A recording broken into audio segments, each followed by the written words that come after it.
It seems like forever ago, students across the state took those ISTEP exams. That's because it has been more than 6 months. School officials and parents say it's been a long time coming as they wait for those results. Yeah, but parents will soon be able to see how their kids did. WSBT-22's Patrick Roth is here now. Patrick, you spoke with State Superintendent Glenda Ritz today about moving forward with ISTEP.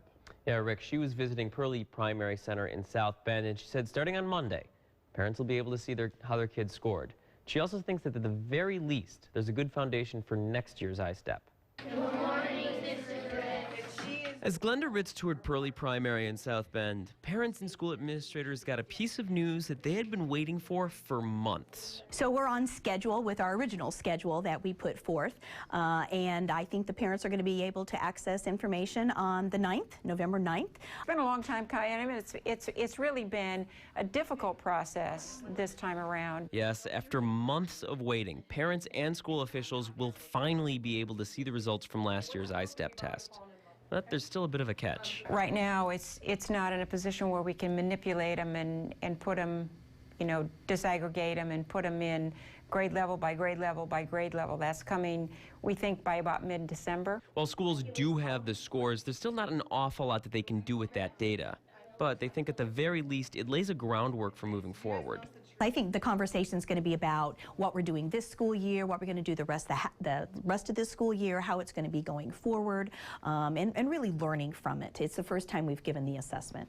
But even with that new data and all the changes to ISTEP, there's still concern that there is still too much emphasis put on testing. Teachers are saying, you're taking away our instructional time, and these are what we call trailing indicators.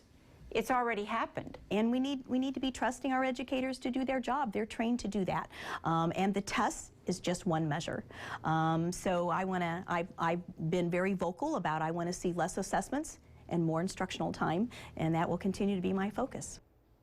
Now, when parents look at these test scores, they will be lowered. You might remember that one of the things holding this up was figuring out what the new pass-fail score would be, and on average, it's expected that English will drop by 19%, with math scores dropping by about 24%. Okay, but it's finally here, so that's the good news. Do they know how this is going to affect school grading? That's still being discussed. We know how it'll affect, or rather won't affect teachers' salaries.